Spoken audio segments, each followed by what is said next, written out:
espero que nadie se ofenda, pero hasta que no estás aquí dentro no sabes la grandeza de este equipo. Balcão da área, deu para Yaremchuk, cruzou o Gilberto, que confusão, vai ser o primeiro, tirou para dentro!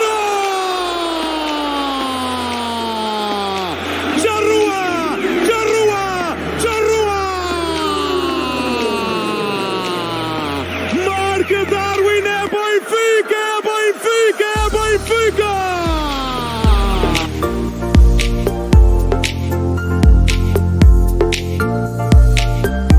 Ele vai atirar!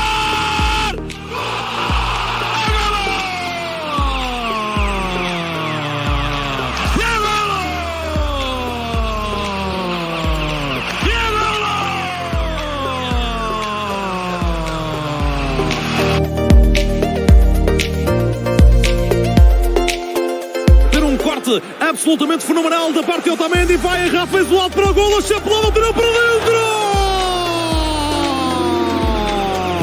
Voltava o golo do Ribatejano, é Benfica, é Benfica, é Benfica!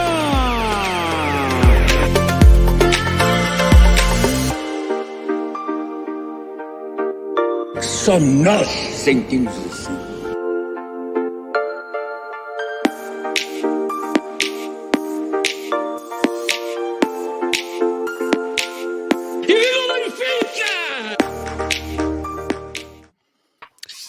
Welcome. Good evening, good morning, good afternoon, wherever you are. I don't know what happened to Bill, but his screen's black. Today we got Bill, we got Kenny, and we got Feliz Natal, Mr. Barroso. Gentlemen, how are we?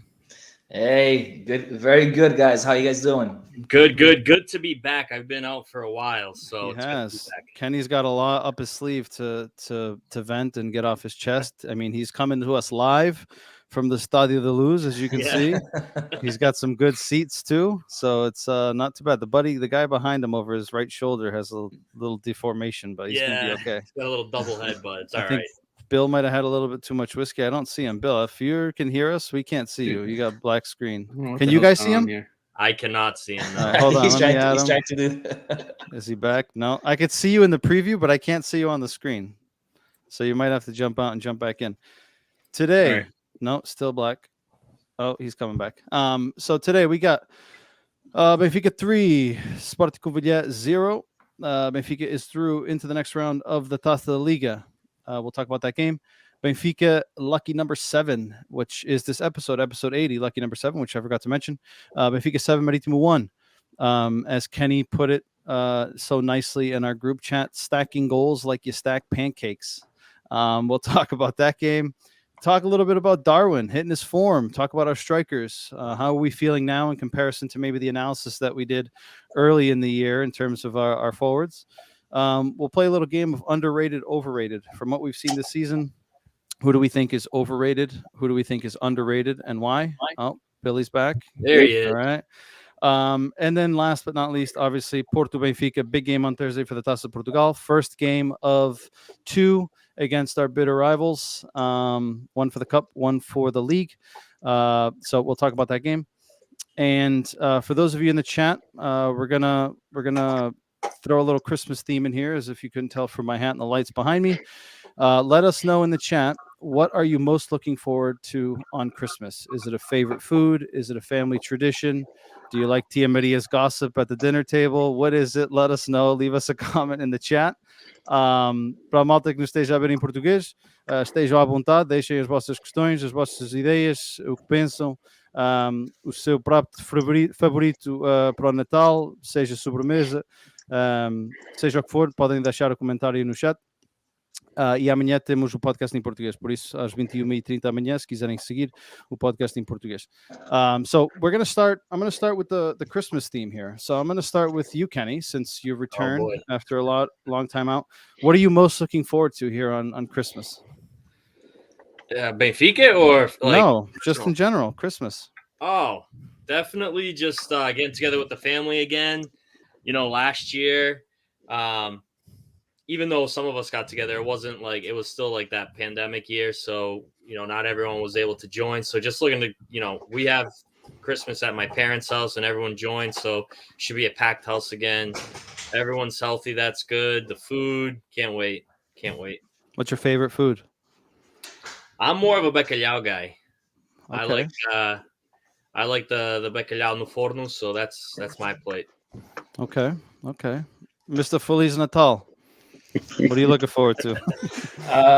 What I'm looking forward to, like Kenny said, I think I'm gonna mimic his words. Like, family is obviously the number one thing. I have family coming down from Mass, so everybody will be here at my house. It'll be fun. We have a baptism this right after Christmas, so it'll be. I know. I think of Thanksgiving because that's my favorite holiday, but Christmas is second, and just because of, like Kenny said, food, the family and having a few drinks, that's all you can ask for. What's your favorite dish on the table? Claro que é polvo. Oh yeah, that's That's right. right. 4 cabeças I bought this week. Epa. For this. Who's cooking them though? Yeah, who's cooking? The mom is here. Don't say it too loud. Either Lino will kick your ass. Bill, what are you looking forward to on Christmas? I agree with these guys. Just getting together with the family last year. Unfortunately, we weren't able to partake in any of that because we were expecting my daughter at that point. So we were in full lockdown mode. So just being able to get together with the family, enjoy a few drinks, eat my face off, and not worry about the weight gaining. There's a New Year's resolution coming up. Yeah. Yeah, exactly. dude. January 1st. Yeah. Always. Everyone's on a diet. Yeah. What's your favorite meal on the table? I'm gonna go non-Portuguese. I love the Portuguese food, but I love myself a nice honey ham. Oh my god, a ham, dude! Honey baked ham. So good. Was that your favorite, like from 2 years ago? I love honey baked ham. Always pre-sliced, or you slicing it yourself? Not pre-sliced. I got time for slicing that shit. Unbelievable. Estragas português. I'm going with Oscar. I'm a polvo guy. My wife doesn't eat it, and to buy it for myself throughout the year is a waste. So Christmas Day, Christmas Eve are the 2 days of the year that I eat polvo, and I make sure that I take advantage of it. So again, let us know in the chat. What's your favorite dish? What are you looking forward to on Christmas? Doesn't have to be Benfica related. Got a favorite drink, favorite dessert? Let us know. Dude, I got a polvo story before we get into it. Let's hear it. So I saw this reel or whatever, this story on social media. Some guy was cooking polvo, right? And I'm like, all right, let's see I don't think he was American, but definitely like European of some sort. I'm like, let's see how he cooks it. So he's boiling it, all looking good. Then all of a sudden, he rips the tentacles all off. They like just slide off the like the suckers, right? The suckers.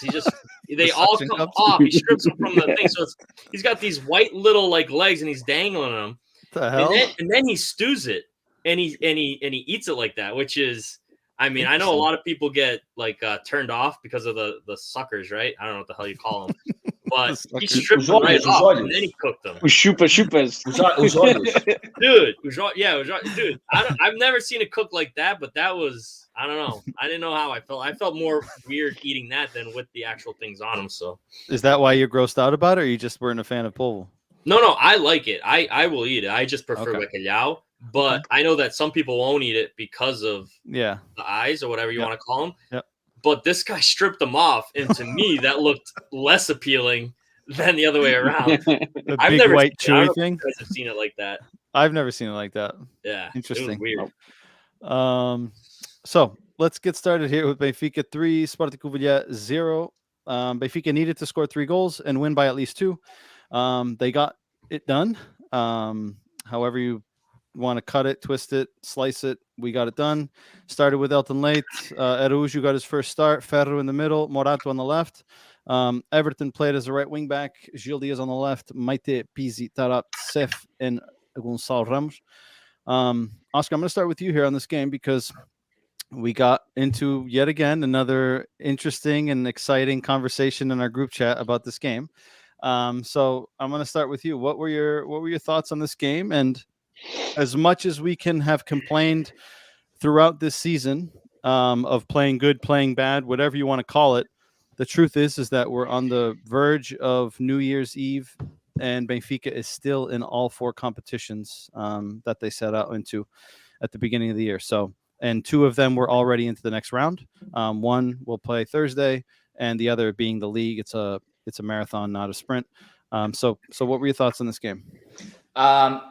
Against Covilhã, I watched the game. I was not impressed. I was not impressed with how we played. I was not impressed how I get it. It was a lot of the non-usual starters to start the game. So, but it wasn't going to be a defensive game anyway. So putting Araújo and Ferro, Morato in there from the start, it's just like control the game. They're not going to create many chances, right?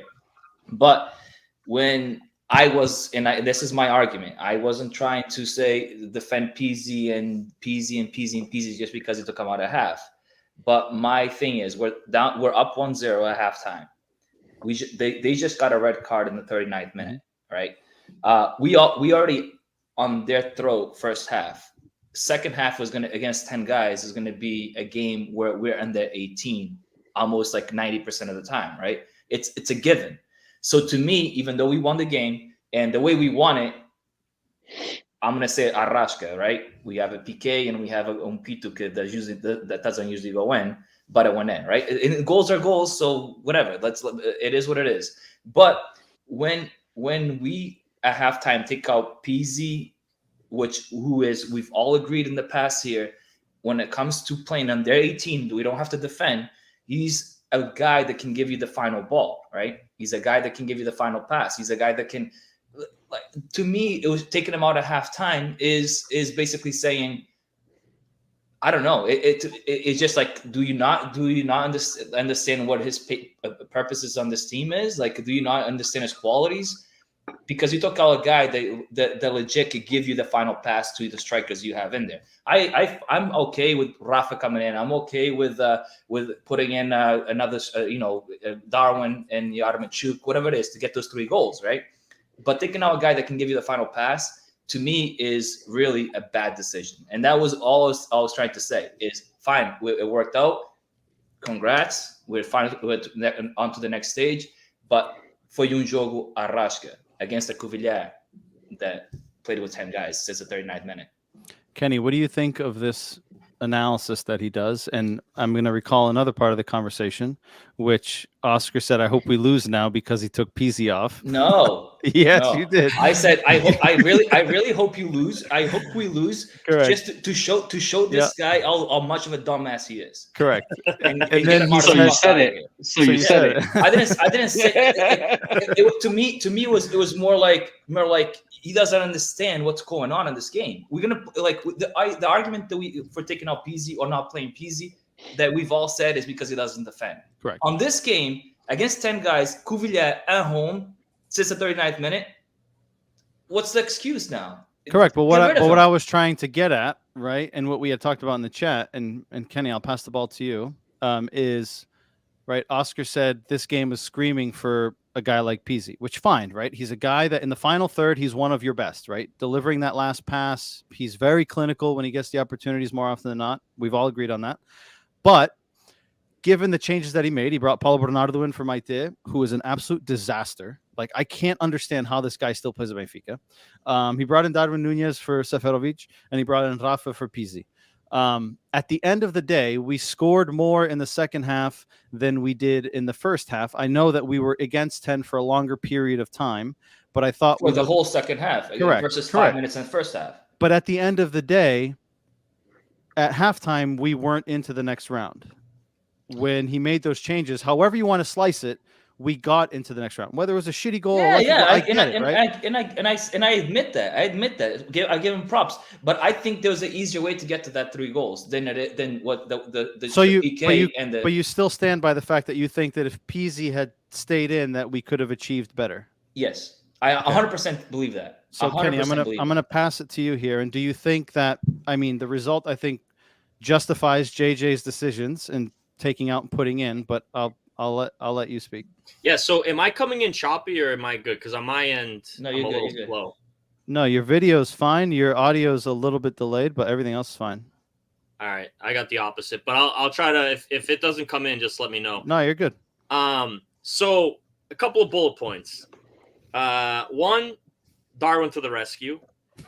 2, clearly Pizzi is not part of Jesus' plans. I agree.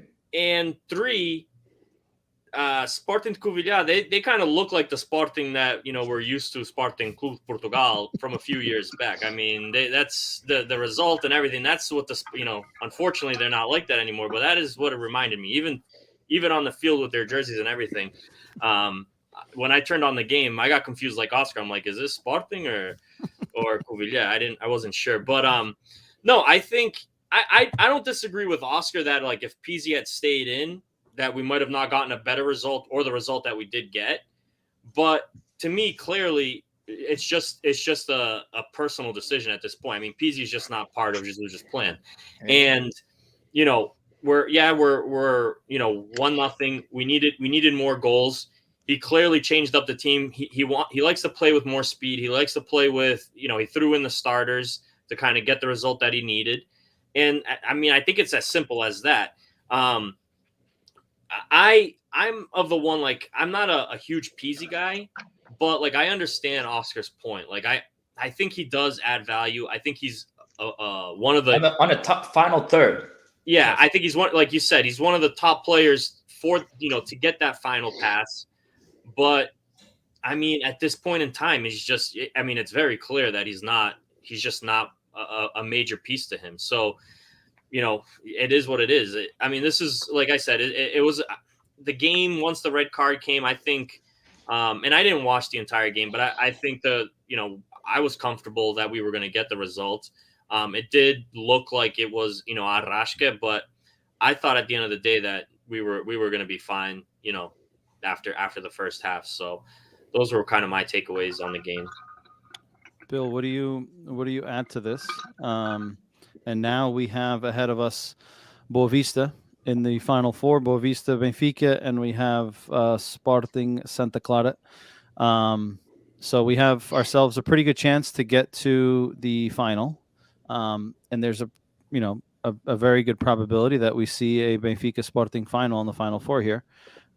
So thoughts on the game, thoughts on what these guys have been saying, and how are you feeling in terms of, based on the Final Four, us being able to at least get to the big dance?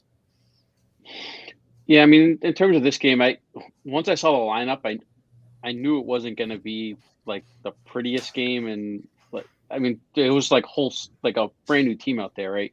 These guys the guys that play typically don't start, and they're the ones that come in that get the last 10, 15 minutes of games. So I didn't expect it to be great, but that first half was a struggle to watch. I think Gonçalo Ramos has had a million chances and blown a million chances. Like at this point, like how many more times are you going to just throw the kid out there and give him opportunities when he keeps missing sitters? And I mean, he did well in the first goal. I think it was him that passed it to Seth, but outside of that, like he didn't do anything else in that first half. Can you guys remind me the through ball to Gonçalo Ramos, how that came about? Here we go. I missed that part of the game. This kid. It was a glitch. Yeah, I think it was. I think he messed up. Yeah, sure, of course. It was a nice pass. It was a nice pass. But I mean, this whole thing of like, if we leave PZ and we go to Dun, like, you have no clue of we could have lost. Predicting that, right? Yeah, you could not get through. Right. But if you were, my question is, if you're a coach, Bill, Mike, and Ken, if you're a coach and knowing the situation we were in, take Jorge Jesus out of the equation, knowing that we are playing against 10 guys second half, right? Knowing that we're going to be in their final third, do you guys take him out? I understand all the other subs, but do you guys take him out? I agree, but I think we also have to. I probably wouldn't. I feel like there's some context here that we're also not taking into consideration, which is there's a lot of analysis and research that goes into every opponent, right? So we don't know, right? How many times have we seen Sporting Covilhã? Only when they play Benfica, right? So we don't know specifically what are Covilhã's strengths, what are their weaknesses. I'm assuming that with 10 men, that they thought that they could exploit some weakness, right? Based on the substitutions they made, I'm assuming pace was one of their potential weaknesses, right? Because we put Darwin in there, we put Rafa in there, right? Pizzi doesn't have that. But I agree with you. Without the full context, I agree that Pizzi probably would have stayed. But with the full context, we don't know if Pizzi plays to their strengths. And then you have to understand he has Everton playing wing back, right? That's on the starting 11, right? Correct. Wouldn't if you were to think about speed and whatever, if you take out Everton instead of Pizzi and put Rafa in that situation, because we're attacking, we're not defending much at the time. But if we have to defend, Rafa is a faster guy, right? Wouldn't that make more of a sub to me? To you? To me, it would. It does, but you're also killing Rafa doing that whole line as well, right? With Everton, he's going to do it anyways. Yeah, but I'd rather take the chance of burning Everton doing that line than Rafa with the two but with Everton's playing, not as in. With Everton playing, Rafa is going to be defending most of the time anyways, if they attack. But because Covilhã is not attacking, with 10 guys, they're playing defense. 10 guys behind the ball. That's all they did in the second half. Correct. So I don't know. Maybe I'm just reading wrong, and I don't know shit about soccer. But to me, it's just it was just mind blowing that saw all those subs at 45 minutes at the halftime. Not even give them 10 minutes in the second half to see how it goes against 10 guys. But I mean, it was. I think with the guys that came on, I think it was clear that they wanted to bring in pace, right? They took Seth off to bring in Darwin, who's obviously faster. Rafa came on, probably our fastest guy, and Paulo Bernardo came on for Maite, who's the slowest guy. The wall. He's a fucking cone. So I mean, anything. So you want to bring in pace at 35-yard space, because that's all we played is in there 35 yards. Right, but just because. So what pace? What pace you want a long ball for Rafa to run after? Or it's Darwin? Not long balls. It's taking guys one-on-one. Like it worked. If you're quick. You get around guys. Rafa was getting around fucking everyone. What worked was I get it. Rafa faking the guy, and the guy's a dumbass for fouling, and then it's because he's too fast and he couldn't keep up. He broke his knees, dude. Yeah. The guy went to his knees fast as fuck, boy. Yeah. Kenny, you got a smirk on your face. What are you thinking about this dialogue here? No, I personally think it's. I don't even think it's tactic. I just think Jesus is done with him, really. And he started the game, but I just think he's just not part of the equation anymore. I mean, he's just giving him minutes and then he's taking him off the field, or, during regular season games, he's coming in at the 85th. I mean, there's no rhyme or reason. I agree with Oscar that I think he can bring a lot to the team.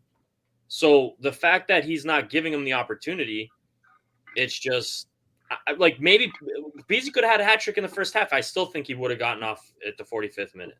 That's how like simple I think it is. I just don't think he's on his good grades. I don't know. I mean, we don't know what's going on behind the scenes, but it's clear to me that it's more personal than anything else.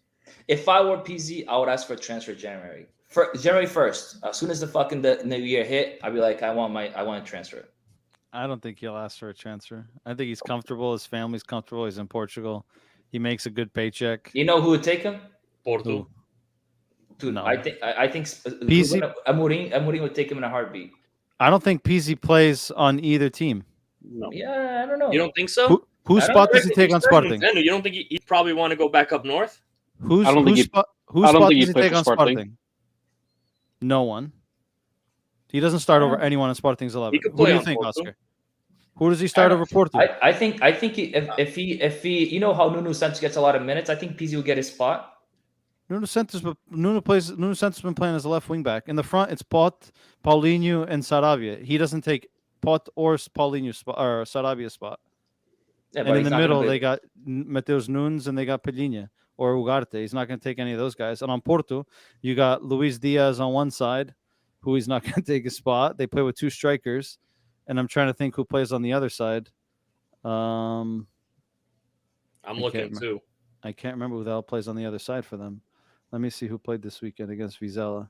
They have Otavio, probably. I think that's who it was. Otavio, Uribe. He could play. He could swap in for Uribe. Otavio and Diaz, and then Vitinha and Uribe in the middle. Yeah, I mean, you get a lot more minutes than he does at Benfica, 100%. I don't. But I don't. That's, to me, is like, I would ask for a transfer. I think this is embarrassing. This is the slap in his face and his dignity. I would just absolutely ask for a transfer. All right, I get it. I understand. we'll talk about Gonçalo Ramos shortly.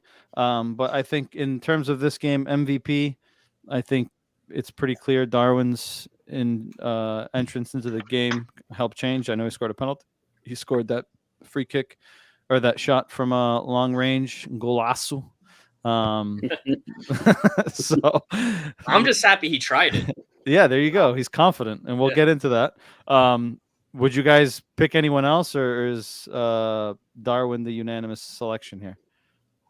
Yeah, I think the 2 goals in getting us through. Okay. We move forward. So we move into the next round. Benfica plays Boavista. Boavista, who is rejuvenated since Petit joined. They smashed Braga in the final game of their Taça Liga group stage. They beat them 5-1 at home, which got them into the next round. And then they won again this weekend, 1-0 against Moreirense. So we meet them. And like I said, Sporting plays Santa Clara, so we have a very good chance of meeting them in the final if all goes well.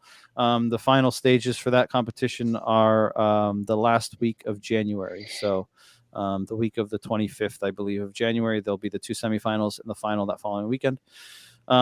We move on to this weekend's game. So Benfica plays Marítimo at home in the league.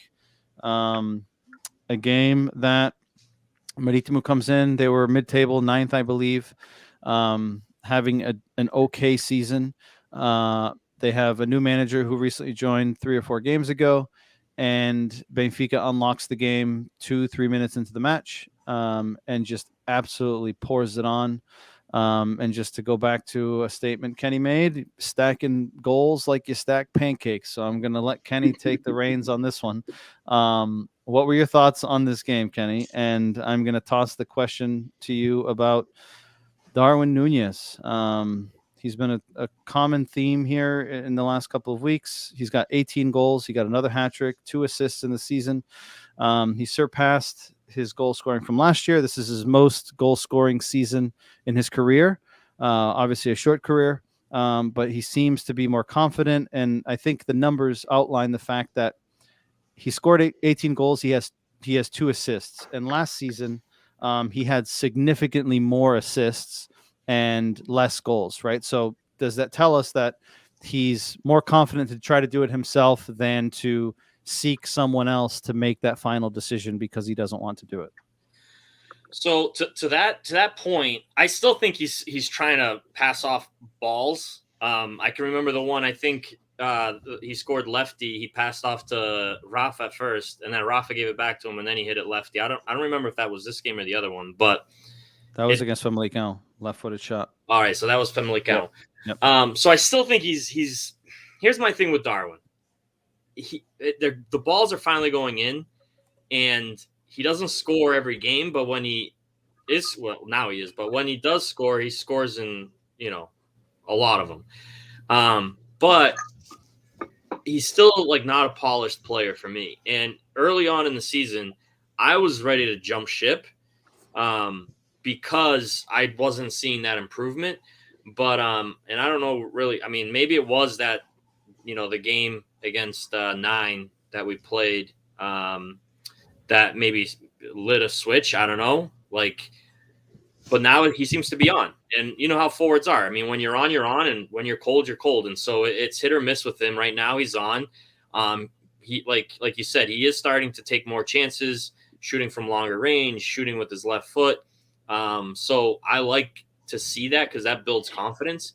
So yeah, I think a huge takeaway from this game was we got on the scoreboard early.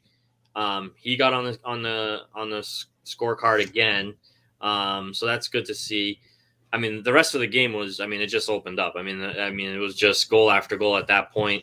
All the forwards got on the score sheet, which is good to see as well. Finally, Gonçalo Ramos, one guy that, we've kind of been critical of, but maybe it helps him out, moving forward. He took his chance, he scored. So that's good to build confidence.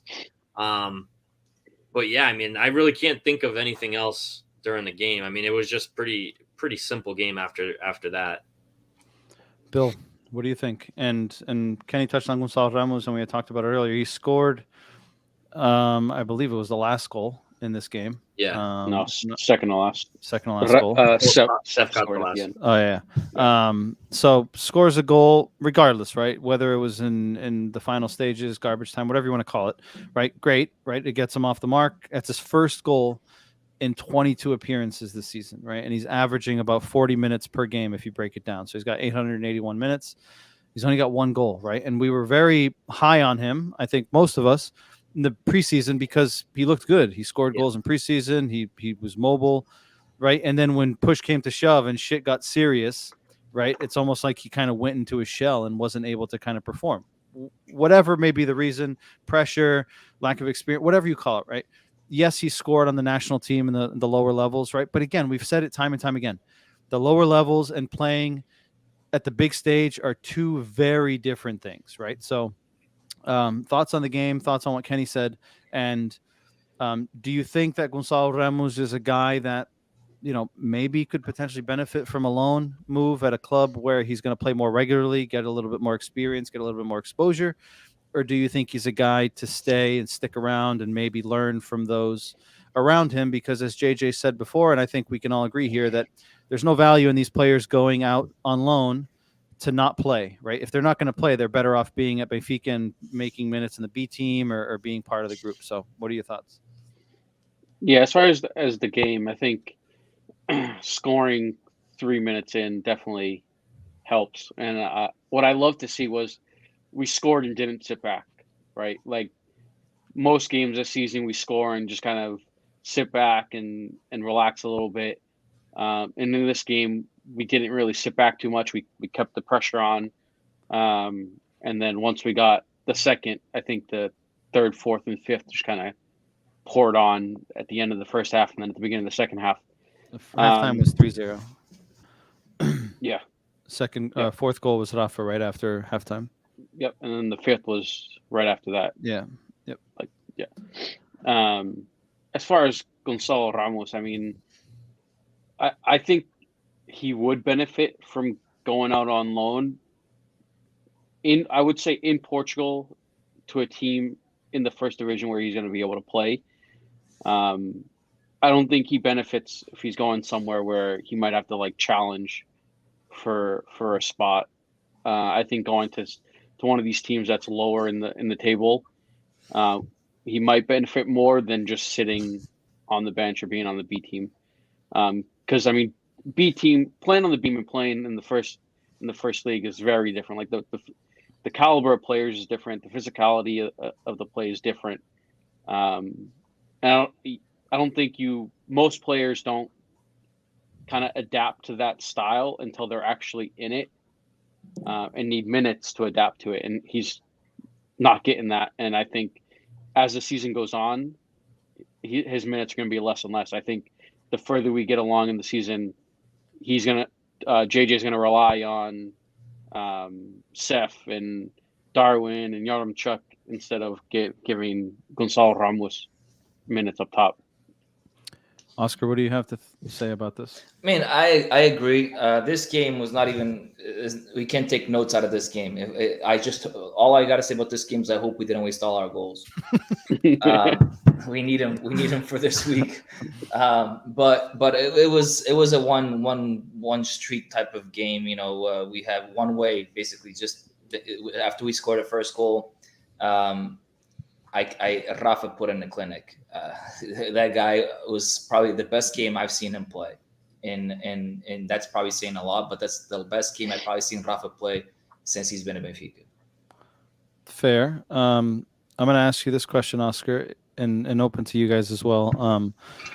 I don't know if you saw in our WhatsApp group, but there was a lot of comments in regards to beating a team like Marítimo 7-1 doesn't really get me excited, right? And I get the sense that a lot of times us as Benfica fans, when we play well, we always try to find the negative, right? Well, it's Marítimo and they're not playing well or they suck or whatever the case may be, right? And then when we win, it's not good enough, right? We didn't play well enough. We didn't do this or we didn't do that.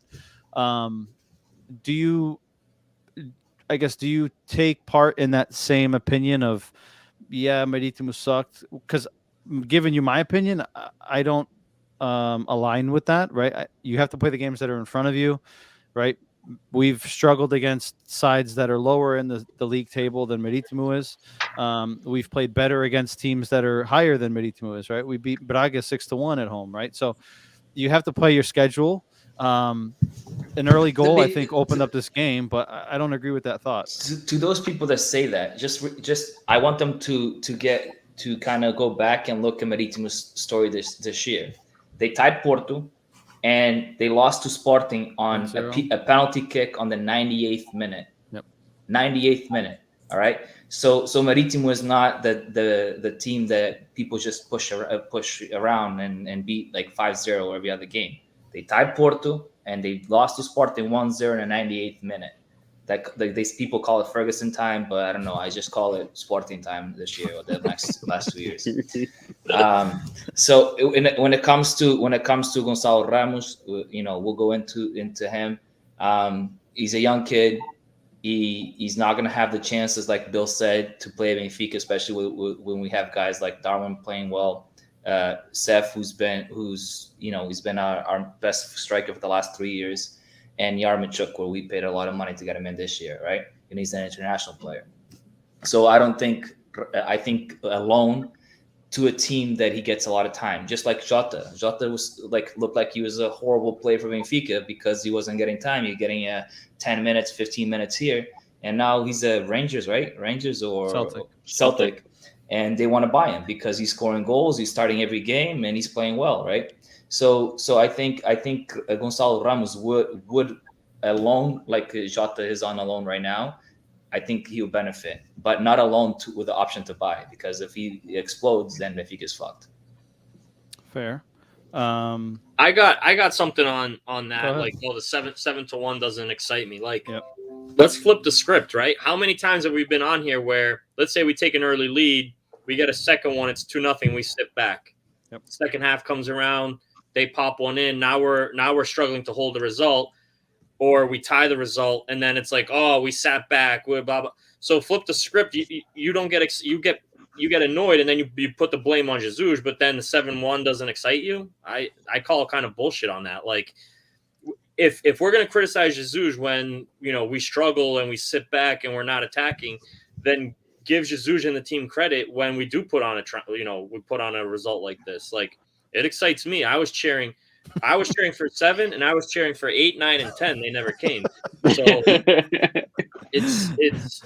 I mean, it's. I think it says something. I mean, you're not going to get games like this all the time, but when you do, you can see the potential that we have.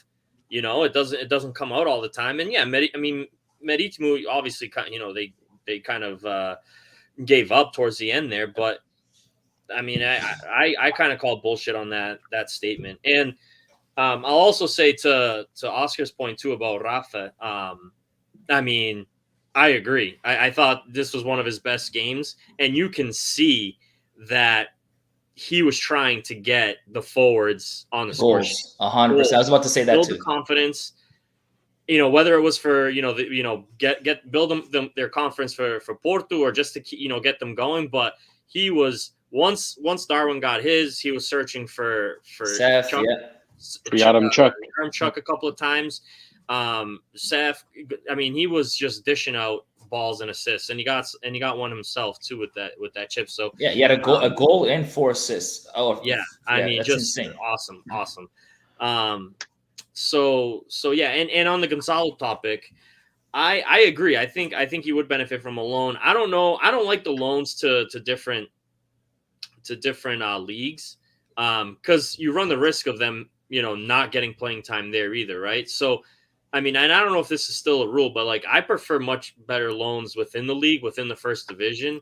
Famalicão could use a Gonçalo Ramos, right? I don't know. You can, but there's a limit of, I want to say 3 or 6 players that you can loan within the league. Okay. I want to say it's 3 maybe, but yeah, there's a limit. Benfica probably has the max already loaned I think they have the max right now. Okay. Yeah. So because Svilad was supposed to go out on loan. The rumor is he was agreed to go on loan the last day of the transfer window in the summer, and he didn't. And Benfica ended up loaning someone else, and that ended up meeting the quota. That's why. I see. Well, I still prefer, like, give him a spot, give him one of those 3 spots, right? Because I think he would benefit. Because I would like to see him, do well and come back to Benfica. But I feel like once you're out of the league, like Jota, you're never going to see them come back.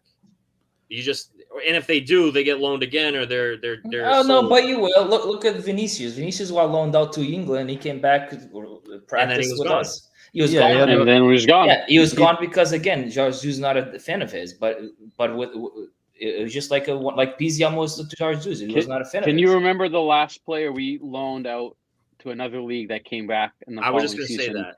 had an impact at Benfica? I can't think of any. I can't think of one. No. that had an impact at Benfica? After the loan. After the loan. Usually you never hear from them again. I can think of a few that went on loan and were sold and continued to be impactful. Right. But that came back.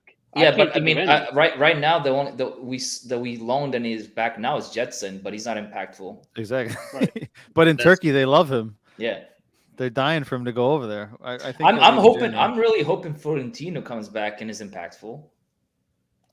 This would be his second gone. His second loan out. I just don't see. Yeah. I just don't see these guys coming back once they're out. Once they're no estrangeiro.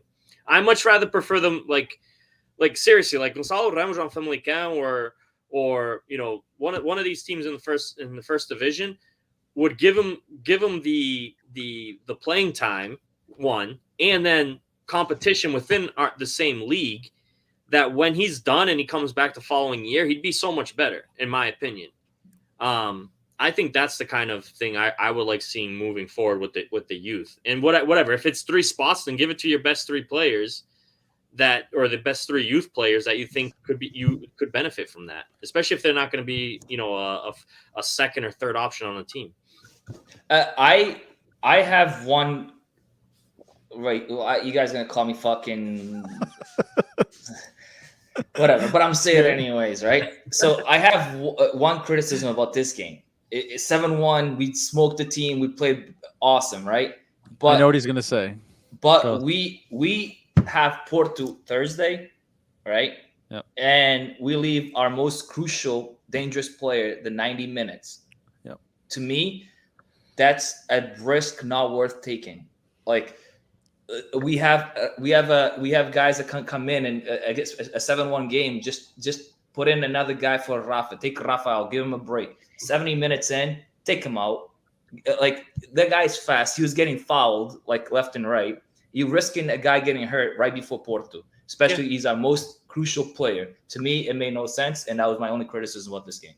That's fair. I agree. Yep. Yeah, I agree. See, we don't always call you crazy. Yeah, see, you're not crazy. Yeah, just 90% of the time. Yeah, you're the realist of the group, so you got to throw these ideas. I'm just glad it wasn't another Pizzi thing. I thought it was going to be a Pizzi. The game was calling for a guy like Pizzi. We were attacking. I would. 100% take out Rafa and put in Pizzi. Like put in Pizzi.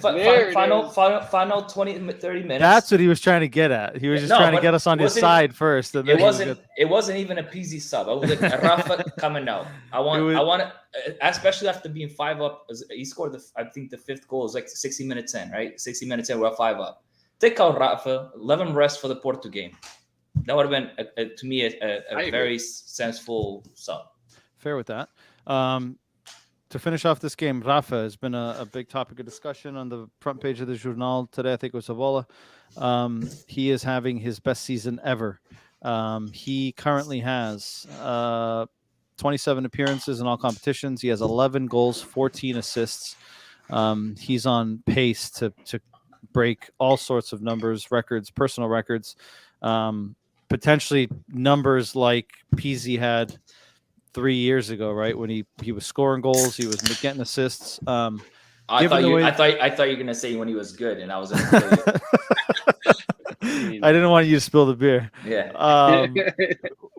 Given how he's performing, 28 years old, do you guys see him sticking around after the season? Like, I know that he's not a name that you see come up all that often in transfer rumors, but either we're missing something or the clubs on the outside are just not focused enough on the Portuguese league. I don't know what you guys think. Bill, I'll start with you.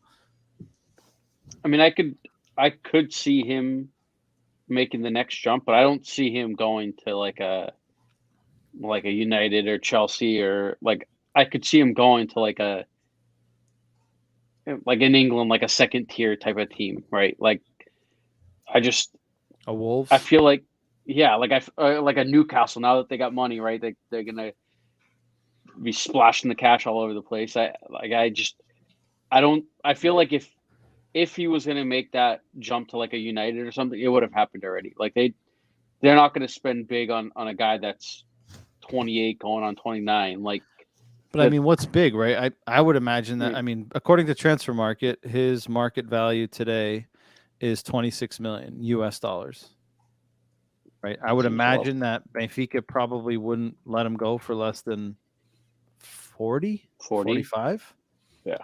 You don't think a team like any of the top 5, 6, 7 teams in England, a Barcelona, right, who's in reconstruction?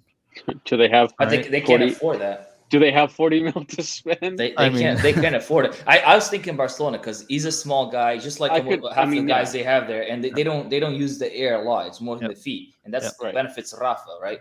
So I could see Rafa and a Barca jersey, right? Like just get him the ball, he'll cut in, do whatever the fuck he does, and get the ball forward.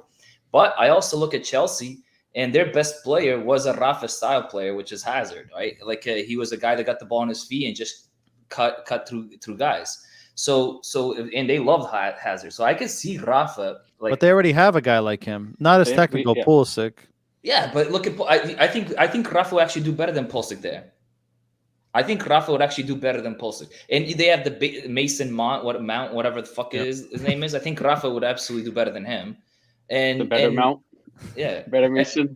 And even the other Mason, Greenwood, whatever it is from Manchester, I think Rafa can take a spot easily. So maybe they're not looking, or maybe there's a lot of secretive stuff going around that we don't know about. But I can picture him in the top leagues in any country and benefit. Only place I don't see Rafa going into the lineup right now is PSG. And that's because they have Messi, Mbappe, and Neymar. Mbappe. I mean, there's a few squads I could see Rafa not getting into. I'm not going to go that far, Oscar, and say he can get into most squads. Look. If let's think Manchester City, one of the best teams in the world, right? Rafa, I think Rafa. Look, in this list now, sometimes he goes over Bernardo Silva. But Bernardo Silva is the best. Put that cup down and stop drinking right now, because if you're telling me Rafa can get into the front three at Man City right now, not to start, but he can come. There's something in that cup. He can get minutes. He can get minutes. Dude, Sterling was riding bench for how long? No, not Sterling. Sterling riding bench for how long? And he's a top player. And you're saying Rafa's better than Sterling? And look at Jesus. You think Jesus can get right bench for Rafa? Who do you have there? It's a different player, though. Of course it is, but I'm just trying to look at Jota. Jota starts as a striker for Liverpool most of the time, and he's not a striker. Yeah, that's out of need. That's not out of want. Dude, I think Rafa in any team he could. I don't think he'll be a superstar. I don't think he's got the it factor like a lot of players that have the it factor. He doesn't have that. I don't think he does. But I think he can play in any of the top teams in Europe. I just want you guys to know that I got excited and I spilled my beer all over my keyboard. So absolute nightmare right now. But it still works, so we'll see how long it sticks around. Kenny, do you agree with the sentiment of Rafa is good but not top tier material, or do you think he's ready to make that jump at the end of the season? I think one of the things that he lacked up to this year was finishing. I don't think he was a good finisher at all, but he's probably on pace, like you said, to get his most goals in a season. So he's kind of been working on that clearly, and I think if he's puts himself in a position where he can finish on a consistent basis, I mean, he could definitely be, a top player in any league. I agreed to us. Like, he's not a flashy player. Like, maybe he doesn't have the it factor, but I think he's productive. Yeah. in the Portuguese league, he's definitely top 2 in the Portuguese league right now. Yeah, I So would say him and Diaz. him and Diaz, I would say. So it's weird that, like you said, like he's not really rumored around anywhere, but like I actually prefer that, right? I hope he stays out of the papers. I hope he stays with Benfica, and I hope the rumors stay quiet. But I mean, it looks like Rui Costa too. I mean, even this year, he's kept the rumor mill pretty silent. Like any pickups that we did were kind of like we knew about them like very last minute. So maybe there is something in the works and we don't know about it, and we might not know about it until it happens. But hopefully he sticks around and he's like a Beezy kind of plays out his career at Benfica. And who Rafa reminds me of, and this is like 100% reminds me of like as a player, Jota. He's doesn't have the if factor, but he works his ass off, and look what Liverpool's doing with Jota. Look at what Klopp talks about. I thought you were talking about Jota. No. I'm talking about Jota from Liverpool. Like he's that type of player. He'll work his ass off. And right this year, what Jota's doing for Liverpool, he's doing for Benfica. Obviously, not different leagues, different caliber players, but Jota and Wolverhampton wasn't doing what he's doing now for Liverpool. So I can see Rafa. I see Rafa and Jota. I would hate to see him like leave and then go to like a Newcastle, like you said, or a Wolves. Like if he leaves, I hope he goes to a top team. Because that I would just prefer that, obviously. But because I agree with Oscar. I think he could play. He could play at United. He could play at Chelsea. I think he would. He could play at Arsenal. We'll take him there. Yeah, I don't know. Arsenal. He'll probably be Arsenal's best player if he went there. I mean, Barcelona. I kind of see it more in the Spanish league, right? A Barcelona, or even who's at the top there now too, Sevilla. Like Atletico maybe. Sevilla. I don't know if he'd fit in Atleti. They play a very compact style. Very different. If he goes to Atletico, it'd be another. Look at Felix. Yeah, dude. I don't like him there. It's more defensive style, and they're not that type of player. So Sevilla, Valencia, those. I mean, they have. Yeah, those are open teams that play open football. But I think like Trincão was a prospect, right? He was supposed to be one of the top guys coming out of Portugal. Blah blah blah. They went to Barcelona. I haven't heard from him. He plays in Wolves. He plays at Wolves, but does he even play a lot? Like, what's going on with him? I don't know. I stopped listening. Started the season playing a bunch, and then it was just so like. But that was supposed to be a star. It's supposed to be one of the guys coming through, like a Felix. You know what I mean? So it was like, to me, it's just I don't know, going to a middle team, and Jota coming out of Wolves was a surprise to everybody. When Klopp went to get Jota from Liverpool to Wolves, everybody's like, "What the fuck are you doing? Why are you wasting money on Jota? You have so many options." Klopp knows his shit. To me, he's one of the best coaches in the world. So he knows what he wants, and he fished him out. But Trincão, look at Trincão, look at Neves. Neves been there for how many years, and nobody fishes him out. Like to me, it's beyond me why people don't get him. I think Trincão was more. I think he was too young when he left. Like He's similar still to 21. Renato. Similar to Renato Sanchez. Like they're just too young of a player to make that step right away. I think they would benefit from going to like a Wolves and building out their career there before making the next step up. But yeah, but Rafa's on another level. Like Rafa's mid-career, right? He's at 28 prime. Yeah. Like he would be able to like go right to one of those top clubs. I think. I agree. Just for context, Trincão has started 10 of Wolves' 17 Premier League matches. He's got 15 appearances in all competitions, and he's got 1 goal in 825 minutes. So that's poor. Yeah, he hasn't played much, and my keyboard is going all wacky, so I'm not gonna be able to type anything. Oh, it's back. My mouse works, so I'm good. For closing out this game, who would you guys say is your MVP? Bill, I'll start with you. I'm gonna go Rafa. Yeah, I said mine at the game too. I mean, the work he put in was unbelievable. Kenny? Yeah, Rafa as well. Rafa had 1 goal, 4 assists. Nice goal too. He got 10 point rating on goal point. Darwin had 9.1. Yadamchuk 6.7. Otamendi at 6.7. Surprisingly, Darwin got the man of the match. Rafa did not, maybe because he scored the goals. But Rafa has in the last, let's see, he got 4 assists, 1 goal against Marítimo. He got 1 assist against Covilhã. He got 1 goal and 3 assists against Famalicão. And I'm not going to talk about the Bessade game. So in the last 3 games, he's got 8 assists and 2 goals. That's a pretty ridiculous number. I saw something that he has like half of Benfica or half of Darwin's goals, I believe. He's assisted half of Darwin's goals. Yeah.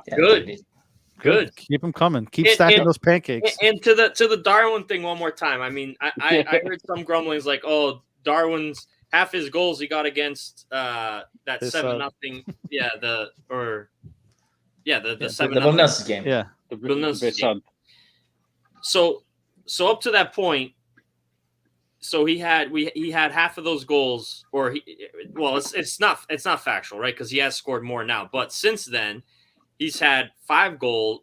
Well, in the league, 5 goals in 2 games since that match. So it's not like, oh, it's that game. That game was the all and be all, right? Like he's now starting to score. That game was crucial though for him to have those 5 goals. To me, I agree. It just built a lot of confidence. I agree. I think that was obviously clearly it's a turning point, right?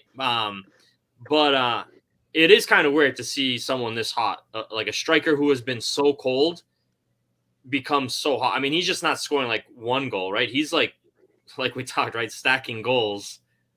He could have had like 3 or 4 in this last game. Like there was a few. He had a header that he 100% should have scored and fucking put it wide. And he's scoring from that left wing position too. I mean, that's that. I know that we want to talk about him as a striker, but when he has the space on the left hand side, first of all, he has dangerous speed to blow by defenders, and he's starting to fit in that from that left wing, cutting back in and whatnot. Like he's finding his space on that side. So I like where he's positioned right now. I hope he continues. I don't know if I would change, like Yaremchuk's got to like step up or else he's got to pair him up with someone else in the middle there because Yaremchuk missed some fucking sitters too, if I'm not mistaken. Didn't he miss like a? He had 1 or 2, I believe, in this game, and then he ended up scoring that one. Darwin also missed that header that we all said that he should have put away. He should, but yeah. But again, I'll take a miss like that if you're scoring 2 or 3 otherwise, right? But yeah, I agree. I think that Yaremchuk needs some of that confidence injection. Would you change up the pairing? Like, would you put Seth there? I think the way it's working right now, I mean, this against Marítimo, he started with Yaremchuk, Rafa, and Darwin. I mean, I get Yaremchuk's not scoring, right? But if something's obviously working, if Rafa and Darwin are fucking tearing it up, right? Like, if Yaremchuk's there and doing work off the ball and throwing his body around, and Rafa and Darwin are getting space to create havoc, why change it, right? Like, why fix what's not broken? One thing is, I don't think Yaremchuk's putting in the work. Like, I think Seth's a better holder of the ball. Yeah, but Kenny, I disagree with that, and I'll tell you why. Because with Yaremchuk, he's a mobile striker, right? He's a guy that comes to the sides, goes back. Seth is more stationary. He stays in that box most of the time, right? You see him coming back once in a while.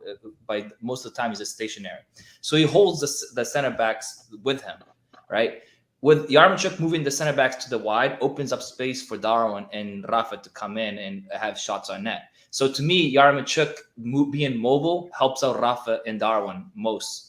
That's fair. Instead of Seth being there stuck and having the defenders with him there waiting.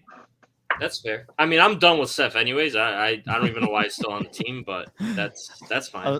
I'm surprised you even considered switching it up. You brought him back up, yeah. Kenny's in desperation mode, trying to find a fix here.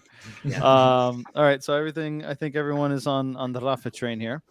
Before we jump on the Porto game, I want to do a little exercise here. Bill, I'm going to start with you. Underrated, overrated. So give me a player who you think in this current squad you feel is overrated and why.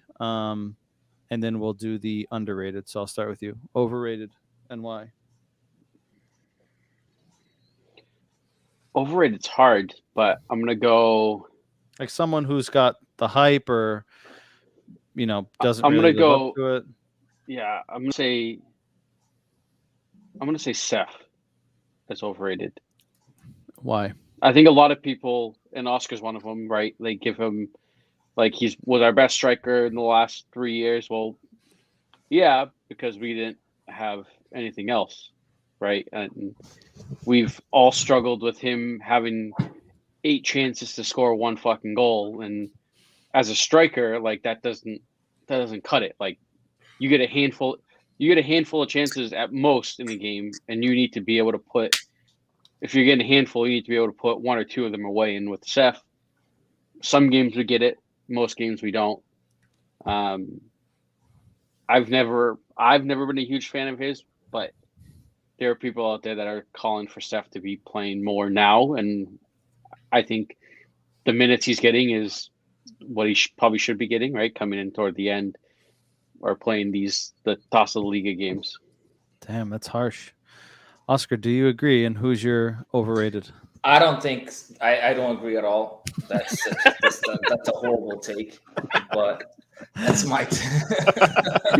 I think we have players like Everton. We have players like Jetson. We have players like. I don't even think of Everton or Jetson because they fucking shit. But like, at this point, dude, Jetson isn't even in my thought. I know, but Everton is gone already in my head. I get it, but you can't say they're not overrated. They overrated because they Everton came with a price tag of 20 million. Everton's been overrated since he came here. He got here. I get Bill not listening to me. Like he came with a price tag of 20 million.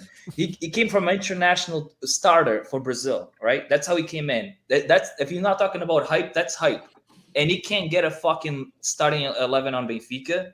That's to me an overrated player. That's a player that came in with hype. But coming into the season, given what he did last year, do you still consider him overrated? Like I think our expectations were lessened given how he performed last year. So would you still think he's the overrated one, or would you pick someone else who had higher expectations or came in to the team and you thought was going to be better? We can think about Mate. Mate is another player to me that came in with hype. He came in with he came from AC Milan. I saw a lot of highlights. I'm like, oh, this guy could be the guy that we need in our midfield, right?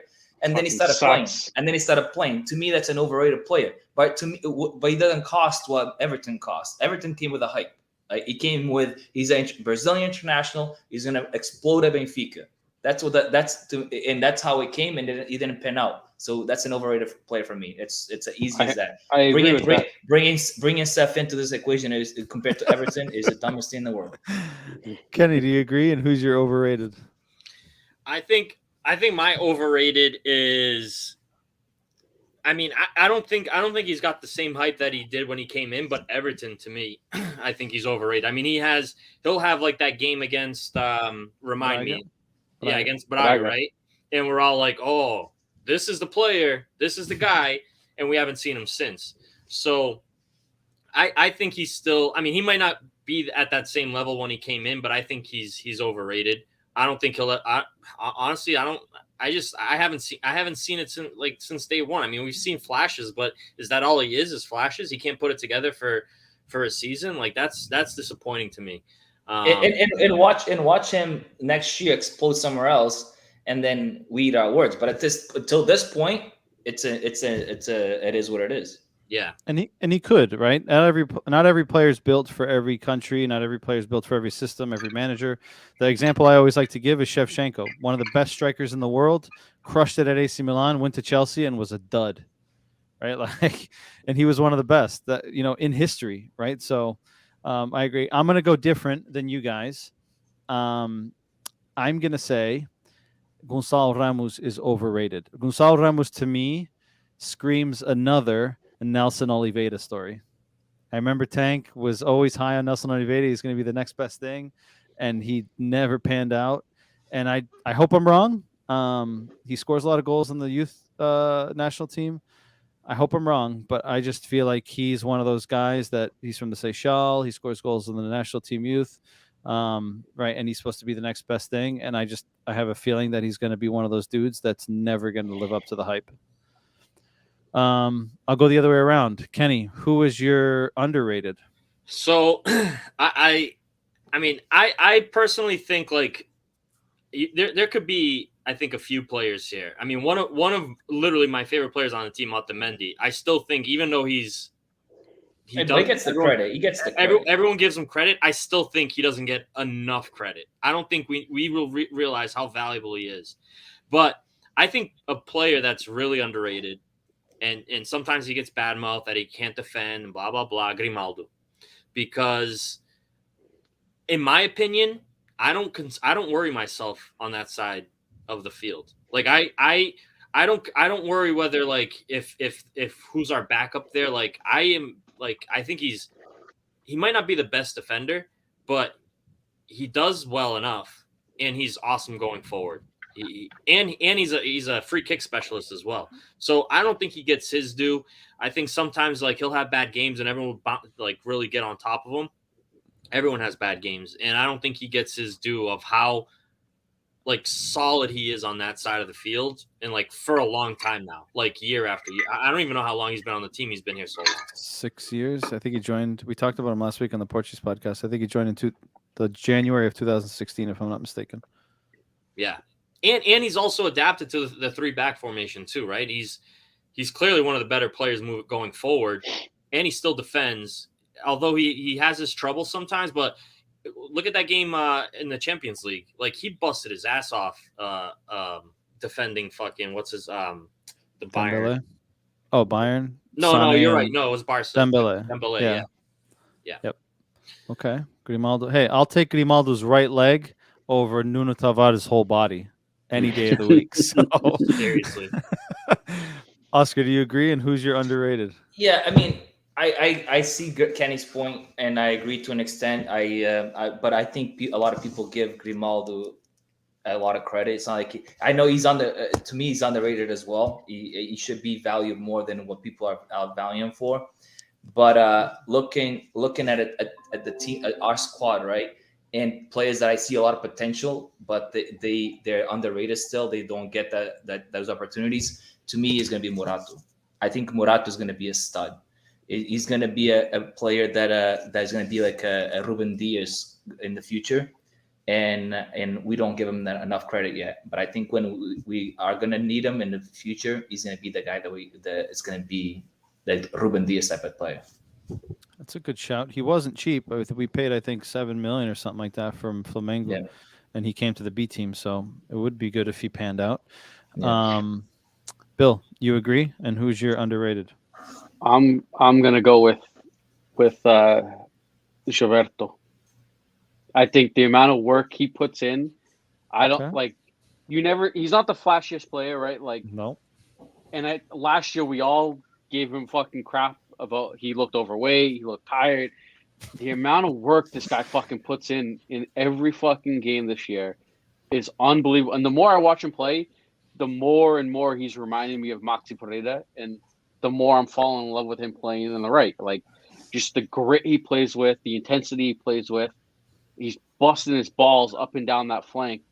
He doesn't nearly get as much credit as he should. That's a good shout. He works so much on that side. It's unbelievable. And most of the time he has Rafa on that wing.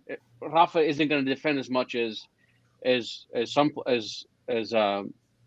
wingers, but Rafa defends more than Darwin on the other side. What? I don't know. Have you seen Darwin getting back? Dude, even this week. But Rafa comes back. He's always. No, I agree. Yeah, Rafa comes back a lot. But that guy owns that side of the field, and the work rate he puts in every fucking week is unbelievable. And to come off of last season, we all thought that was going to be Diogo's spot to lose, and he came in and just fucking was like, nope. He might be our most reliable right back at this point, with all the ones that we have. Lázaro, André Almeida, Diogo. Yep. He might be our most reliable. When he joined Benfica, he said in an interview that a good season for him would be to score 8 to 10 goals. And I thought he was fucking nuts because he's a right back. He's got 4 goals already this season. So really? Yeah. I can't, Mikey. One thing is, I don't think he's a good right back. I think he's a great wing back. Wing back. Really? Yeah. I think I he's don't better defensively than going I don't know. forward. I don't think so. I think he's a good his position, like, just like Grimaldo. The system that's played today helps him and Grimaldo out tremendously, because we talked a lot of shit about him last year. Is when he was getting, like, he looked lost playing right back when he played 4-back, and he wasn't getting. It looked like he was getting beat left and right, and he was not a player for Benfica. And Well, I then mean, obviously playing with 3 in the back gives him a little bit more support, right? Because Yeah. you got a few more guys back there to keep the shape. But I think he's better defending than Grimaldo, right? Yeah. I think he benefits from the likes of Rafa being on his side and occupying space inside, which then opens up the flanks. And the goal that he scored this weekend, right? They come inside, and he's all by himself on the right-hand side with all that space. And, he's got a decent shot, and he buried another one. But I would say that I think he's better defending than he is going forward, but he's not the worst going forward. But I really think the system helps him. He plays better in this system than when they're 4-back. Fair. He's also more adapted to the team as well, and the league. Right. But I still think that he's built like a Sunday league player, but it's just my opinion. He legit looks like a guy that would show up at one of our BSSL games hungover on a Sunday morning With a pack of cigarettes in his pocket. and Havaianas and a boombox over his shoulder. All right. Well, that caps that one off. What was yours? Who's yours? I was gonna say Rafa. And Underrated? mainly, yeah, because back to the whole point of, I don't think he gets enough visibility in the sense of the bigger scheme of things, not just in Portugal, right? I think on Benfica and us Benfiquistas who know him and have seen him develop and grow, right? I think we value him, right? Even though we've had our frustrations and pain points over the last few years, right? Of he's not a good finisher, he decides wrong, blah, blah, blah. But I think he's underrated in the sense that he might be one of the better performing players in his position in Europe, like consistently right now. And you don't see his name mentioned in many places. Because he's a small guy, skinny guy, like, that gets tossed around. And I think teams like Bayern and Real Madrid's, and they need a guy that, like, looks like Ronaldo. I mean, look at fucking Vinicius. Everyone's talking about him, and he's fucking say he's built like Rafa too. No, he's not. Vinicius is a bigger dude. I don't know. He looks the same size to me. He looks a little bit bigger. A lot bigger. I think look at the sizes. I think he's a lot bigger than Rafa. Size didn't stop Messi. It didn't, but look, but to get started, Messi was nobody wanted him. Look at his story. Nobody wanted him because he was too small. Let's see. He's Vinny Jr.'s 5'7" or 5'9". Yeah, Rafa's probably Rafa's 5'5". like 5'6" or 5'7". Let's see, 5'9". Rafa Silva is 5'8". Yeah, so he's not much. He's not 5'8". He looks. So you believe 5'9", but you don't believe 5'8". He lied like I do. I'm 5'10" on my license. You're definitely not 5'10". Oh man! All right, Thursday we have one of 2 clássicos in the next week to finish the year off. We got 2 games, 2 against Porto, 2 at the Estádio do Dragão. First one is for the Taça de Portugal. Going all the way back to 2000, 2001. Both these teams have met in the Taça de Portugal 8 times. Benfica has won 3, Porto has won 4, and they've drawn once. The games at the Dragão, 1 win, 1 loss for Benfica. In total, Benfica scored 10, conceded 13. They've met twice in a final. Benfica won the first one in 2003, 2004 in overtime. Anyone remember who scored? Would say that again one more time. The game. Porto Benfica final 2003-2004. A week before Porto became Champions League winners. Simão. Yeah, he's won. And Fizes. Yep. 2. Jesus. Benfica won 2-1 in overtime. So that Benfica won that final, and then Porto won the final 1920 when Verissimo took over for Bruno Lage, and Bimba scored 2 goals in that ridiculous game. This will be JJ's 5th game against Porto in the Taça de Portugal. He's won 2, lost 2, 1 at home, 1 away in both. He was in charge of Benfica in that turnaround game where we played with 10 when André Gomes chipped it over the defender and we came back. This will be the first time, ironically, that Sérgio Conceição and Jorge Jesus meet in the Taça de Portugal against each other, coaching Porto and Benfica. I don't know if they've met in other teams, but this will be the first time neither they of meet. them are on the bench. Exactly, and none of them will be on the bench because they're both suspended. Go big or go home. There's no replays. There's no nothing, right? You go to overtime. You go to penalties. This game's been played where? Estádio de Dragão. Kenny, I'm going to start with you. Statistically, right, out of 8, we've won 3, lost 4, drawn 1, so the numbers aren't so bad. How are you feeling about this game? You feeling confident? Do you think the team's going to get a boost of energy with the recent results? What do you think? No, I don't feel confident. I mean, I felt confident when we were going into play Sporting. We threw a dud out. So what's to say we don't come off of this 7-1 victory and we do it again? That's kind of how I've felt. I mean, yes, we came to play against Braga, but I mean, Porto. I think it comes down to can we stop Luis Diaz and Otavio, really. I mean, we have to find a way. And believe it or not, Taremi, fucking guy was. He hasn't scored in like 10 games. Fuck that guy. I'm not that worried about Taremi. Yeah. So Diaz is going to be. I'm not worried about the Piscina though. Gilberto's gonna. Gilberto's side. Do you think Gilberto stays, or do you think Diogo comes in a little bit more? Gilberto has to play.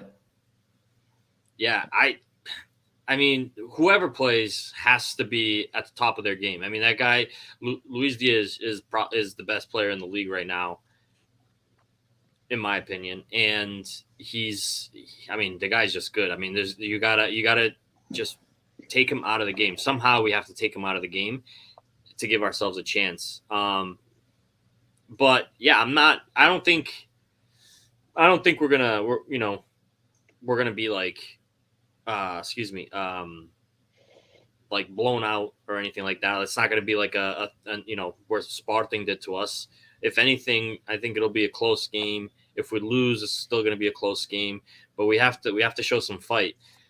Now, we play Porto. You said we play Porto next Thursday as well for the league. There's a week in between. Yep. So it's back to back, right? There's no one else in between that, right? Yep. Correct. So. I don't know. Like, what is another kind of wild card is what is Jorge Jesus thinking? Like, is he going to throw all his eggs into this basket? Is he going to throw it into the league? You got a week in between. You got a week in between. Yeah, I can't imagine you think about the next game. You put your strongest squad out for this game, and then you can do the same for the next game. Like, you got a week. That's plenty of time for these guys to recover. Kenny, I'm going to ask you this: if you had the option, if you league. Going into it, you have to lose one. League. Lose one? Yeah.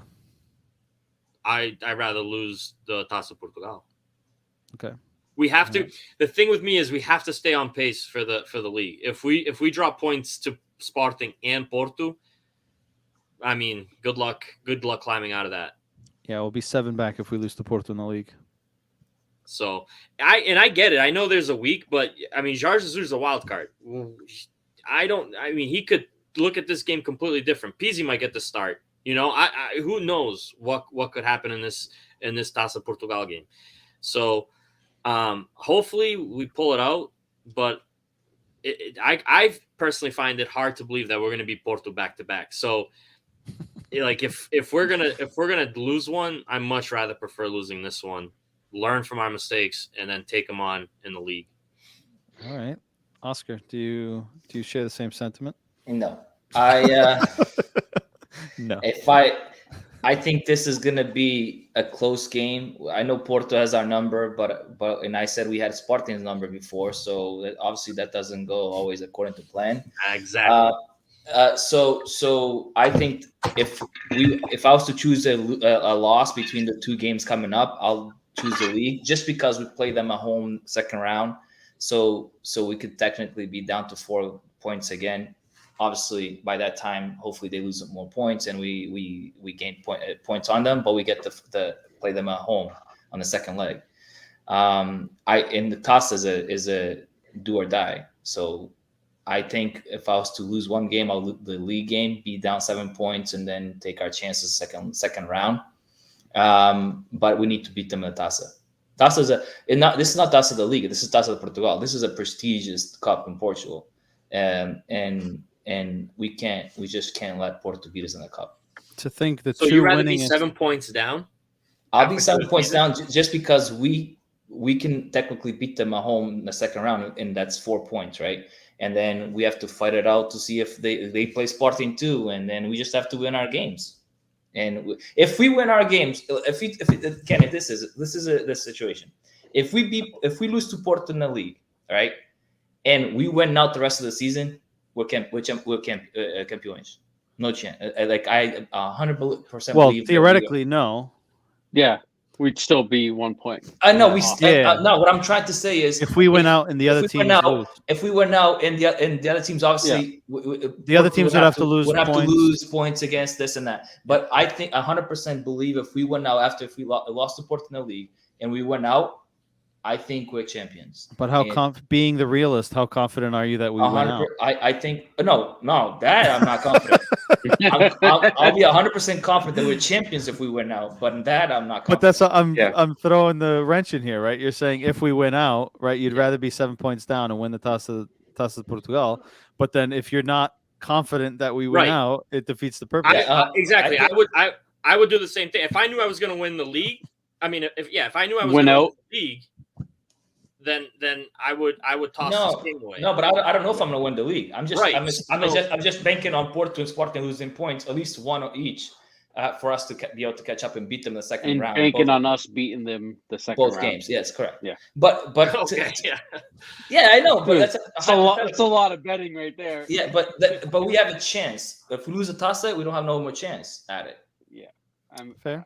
I'm looking more at. I envisioned it more like if I had to lose one or the other, I'd rather lose. Right. And I know it's a prestigious. That's the second goal of the season. When's the last time we won this cup? The last time Benfica won it was in 2016-17 with Rui Vitória. We beat Vitória de Guimarães 2-1. Jimenez and Salvio scored. Last time Porto won it was 1920 against Benfica. Benfica has 26. 1920. 2019-2020. Oh, that sounds like the 1920. I was not. Benfica is the most titles in the competition with 26. Porto has 17. They're second. Benfica has 12 finals lost, and Porto has 14 finals lost. Because the same could be said, right? Okay, you take the Porto victory in the Taça de Portugal. You take the loss in the league, but then the next round you lose and you're out of the Taça de Portugal, and now you're still 7 points behind in the league. Yeah, but you're not guaranteed. But you're not guaranteed anything. But I know, but I prefer staying on pace than being 7 points behind. All right, what if I toss it at you this way? We lose to Porto in the Taça de Portugal, and then we lose to Gil Vicente in 2 weeks, and we're down 7 points. You don't know that, right? But now we still have to catch up on 7 points, and we're out of the Taça de Portugal. This kid's throwing all sorts of hypotheticals. Yeah, that's so are we. But with Taça de Portugal is a do or die. The other one, you have a lot of chances to make up points, right? I don't think you have as many chances as you think. I feel like 7 points. It comes down to like pretty much 3 games. Just think about the last 3 years in Portugal. How many flips and flops have happened in the second half of the season? Benfica lost 8 points. There was no cliff last year. You were calling for the cliff all fucking year. Yeah, but never happened. Yeah, but we were fighting until the last 3 games too. We could have like still. We did have the best second half out of everyone. Yeah. So you think like the year before that and the year before that, both Porto and Benfica lost 7-point leads. What was our point difference last year? Was it 7 or 10? We had 8. When the league started back up, we played against Santa Clara. We had an 8-point advantage, and we fucking shit the bed. Yeah. How many points were we behind last year? Oh, you're saying last year? Yeah, at the halfway point. Let's see, 2020, 21. 7. I think it was 7. Portuguese. 7's a lot. More. We were definitely further back from Sporting. Let me see. We made up Benfica, Sporting 85, Porto 80, Benfica 76, 9 points. Yeah, and we were at one point like 13. But then don't forget, Sporting won the title like with 4 games to go or something like that, 3 games to go. When we played them, they were already champions. Yeah. So that's 3 points we made up there, right? We don't know what could have happened. Yeah, I mean 7 points is a lot in my book. If you're agree. asking me, do you want to be 7 points back or out of the Taça de Portugal? I'm saying take Taça de Portugal out. Our priority from day one, if you rank all the competitions, the league is number one, Correct.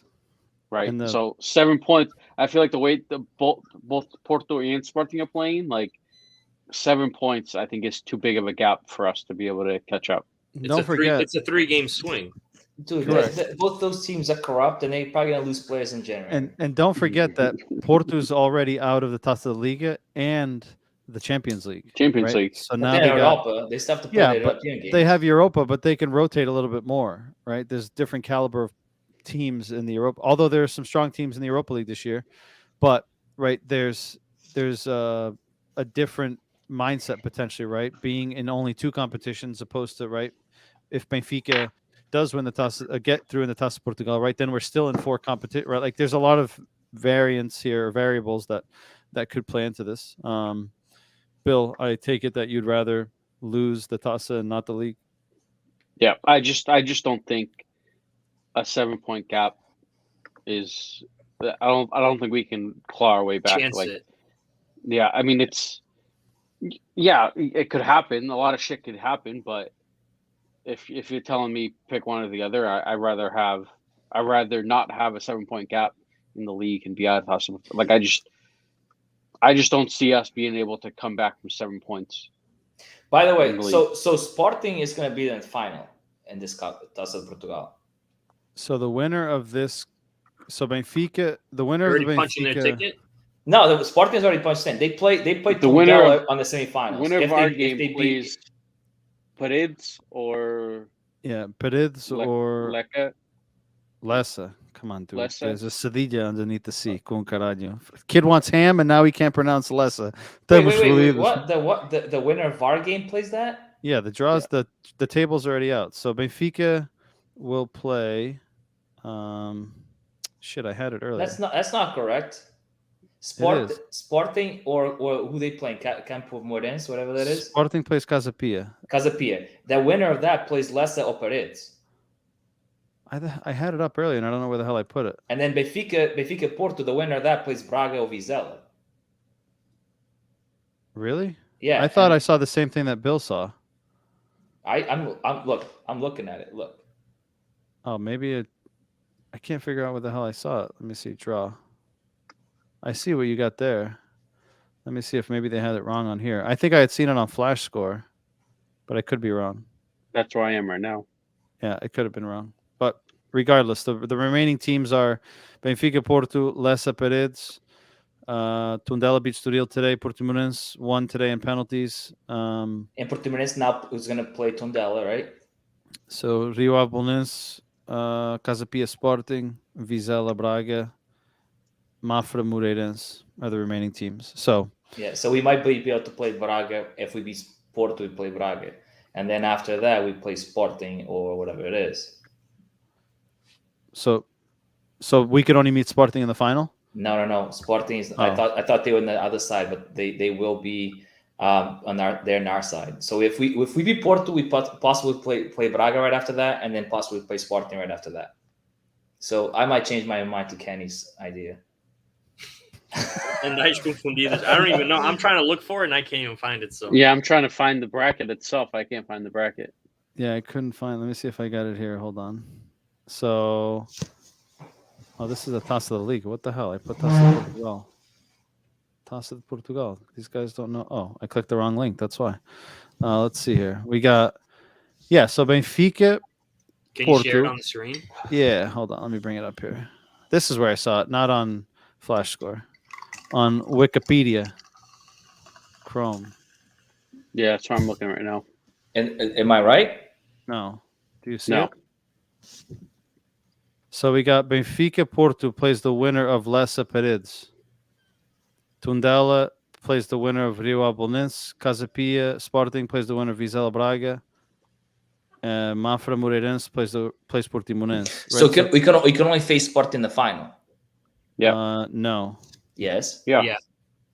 Oh They're yeah, on the bottom bracket. Yep. Correct. Yep. Yeah.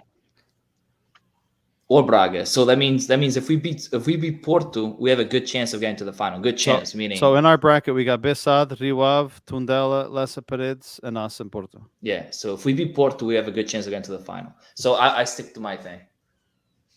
Okay. All right. Let me go around and get some predictions to wrap this up.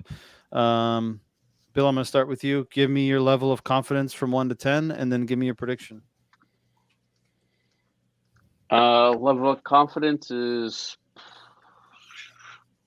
I'll say a 6, just because of that Sporting game. I mean, Okay. that we came flying in high on that game as well. Like, we had good results coming into it and got fucking smashed. So until we can compete against a big team and get a good result, then I'm But not six is overly more than, confident. 6 is more than half. So that means you're Yeah, confident a just little bit. a little bit, not overly confident, but just a little bit. Okay. What's your prediction? Remember, I'm there's gonna overtime. say, yeah. So I'm gonna go 2-1, and I think we win in PKs. Ooh. Yeah. I don't know if my heart can handle that stress before Christmas. Oscar, confidence level and prediction. I go confident. I'm a 4, and we're playing we're playing away. We're playing against a team that's owned us for the last 3-4 years. So yeah, I'm not confident, and I think we lose. Score? Probably 2-1. Overtime or no overtime? I think regular time. I think they're up 2-0, and then we score 1 goal. Okay. Kenny, confidence and score. So I'm at a 5. I'll split Oscar and Bill. I'm not that confident, but then part of me is like, well, we just came off this like huge game. Like, how can you not be confident? So I'm kind of in the middle. The reason why I'm not so confident is because I really don't think like Jesus is like, I don't know. I think he's like a wild card on what he can decide with the starting 11. Score wise, I think it's going to be 0-0 going into extra time, and we're going to have Benfica 1-0 in the second overtime. Who scores? Easy. Darling. No, I don't. I think as much as I fucking hate this guy, I think Seth's going to come in and score the game winner. He might have a shirt underneath that says and Kenny's going to love him. What were you going to say, Oscar? I was going to say, if Darwin starts the game, which I think he will, I don't think he's there in second overtime. Right. That's what I agree. I think that's Seth time, and Seth pulls it off. I'm going to go 2-2 in regular time, and Benfica wins 3-2 in extra time. Estádio Dragão for this. Listen, 5 goals. So we got 3 overtimes and 1 regular time. Yeah. Listen, goals. 1 PKs. Bill's got PKs. Me and Kenny got extra time, and Oscar's got regulation. You got a lot of goals. You think it's going to be a goal frenzy, huh? I do. I mean, we've had 8 games, at least the games that JJ's coached in. We beat Porto 2-0 away in the first leg. We lost 3-1 at home in the second leg. We lost on aggregate. We lost to Porto 1-0 there in the first leg, and then we beat Porto 3-1 at home in the second leg. We've lost there 4-0. We've only not scored in 2 games against them in the 8 games that we faced them since 2001. Yeah, but you're thinking cup. I'm thinking regular games too. We play Porto the same way we play. Doesn't matter. I know, but a cup or regular. But a cup's a different game, right? So there has to be a winner. So there's a different mindset, I think, that goes into it, right? A league game's different, right? I like to think of league games just because the players that we have there are recent. Not like I'm not looking at 2010 and 2008, different players. If you think of the last 3 years, that's what I'm looking at, because most of the players are still the same. So, or some of them at least. Fair. Time will tell, but I think that with both teams scoring some goals, I think that there's some controversy, and I think there's some goals in this game. And hopefully we score a winning goal with a fucking handball from Darwin and then he celebrates in front of the Porto bench and causes havoc. Is there VAR? No, that's Yeah. Yeah, so how was that gonna count, you idiot? I think You haven't seen Sporting blocked the goal this week with their hand, and they didn't call a penalty. Yeah, but that's different. They don't know but they can't score a goal with a hand and not call it back. Listen, I've seen crazier things. Yeah, I think one thing we can guarantee is Otavio's going to be rolling around on every inch of that field like a little 100%. bitch. And I hope Otamendi fucks him up. And I see red cards. I don't know which gets. I agree with that. I know who's not going to get one. Sérgio Conceição. Yeah, I was just going to say both of them are going to get like cautioned a few times. He's been sent off since he's been 8 times since he's been coaching in Portugal. Ridiculous. Oh wait, Jesus, is he suspended for this one? Yeah, both of them. Both of them. They won't. They'll be back next game for the league. Oh my god, I forgot about that. So it's the battle of the assistants. What a joke! This league is such a joke. What a fucking joke, man! And both of them got suspended from comments from last season, 6 months ago, and unbelievable, 10 months ago. Yeah, it's such a joke. They must be so busy. Like the filing cabinet of tasks to do must be so big that they only got to it now. Imagine that. That's insane. But they still haven't gotten to. And they got him at the same time, though. Yeah, got him at the same. Yeah, Pedinha's is still, it's yellow card still. Yeah. The paper must have slipped off of the desk, and they probably moved it back to the bottom of the pile. Yeah, that paper's turning yellow at this point. It's so old. Yeah. Well, that's our predictions. That's it for us today. There was quite a lot of viewers, not as many comments, but that's fine. If you're listening to us on the podcast version, which gets quite a few listens, don't forget to give us a like on Facebook, Instagram, Twitter, and YouTube. We'll be back tomorrow with the Portuguese podcast at 4:30 p.m. Eastern time, 9:30 p.m. In Portugal. Gentlemen, as always, it was a pleasure. I want to wish all of you guys and all of our listeners a Merry Christmas, Happy Holidays, Hanukkah, whatever you celebrate. Thank you for your support. Thanks for tuning in. Thanks for being a follower. Thanks for being a part of this project. We got one more podcast before the end of the year. It's been a fun year, and hopefully with 2 games against Porto to end the year, it's going to be a Merry Christmas and not a Christmas of reflection and frustration and a lot of drinking. The best gift we can all get is a victory on Thursday. Let's go, baby. Come on. I agree. Boys, as always, pleasure. Any final thoughts before we sign off? Yeah, I just want to say, it was a great year. Thank you guys for the camaraderie we had throughout the year. It was fun, and Merry Christmas, and for the viewers, hasta la one. Oh, that's so cute. We got to thank his fans. Coach says 2-1 Benfica. 2-1. I like it. I like it. I'm liking it too. Billy, any final thoughts? Kenny, any final thoughts? Merry Christmas and enjoy the holidays with the family, and don't drink too much. Yeah, and everyone eat the octopus. Leave the ham for Bill. Yeah, leave the ham I'll for take Bill. all the ham. Dude, I'm gonna send you some ham. I don't like the octopus like that. Kenny, what were your final thoughts? No, I was just gonna say I've been absent for quite some time. I haven't been able to get out my frustration with the team, but luckily I'm back on the podcast. They won 7-1. Maybe it's a sign that it is. I should stay away certain times, and when I'm back, maybe I bring some good luck. I don't know, but we'll find out. People have been saying that you don't show your face when Benfica is struggling. Who, Paul? I don't know. Paul? It's just a lot of people. I wanted to be here. I wanted to be here. I don't know. Like Benfica wins, Kenny's there. Benfica loses, nowhere to be found. I don't know, man. Hey, well, we'll find out on Thursday. Hopefully I'm here before the end of the year. Yeah. If not, then we know why. Well, we'll be back next week again with the English podcast. We'll be back tomorrow with the Portuguese podcast. Big game on Thursday. Check out our website tomorrow. We'll have the preview in Portuguese and English. We also have an interesting article tomorrow that will be going live from Luis, which is titled, I believe, O que é o Benfica. It's a pretty interesting title. It might resonate with a lot of us. So don't forget to check that out. CantinhoBenfiquista.com. Gentlemen, as always, a pleasure. We will chat soon. Viva Benfica and Merry Christmas. Happy holidays to everyone.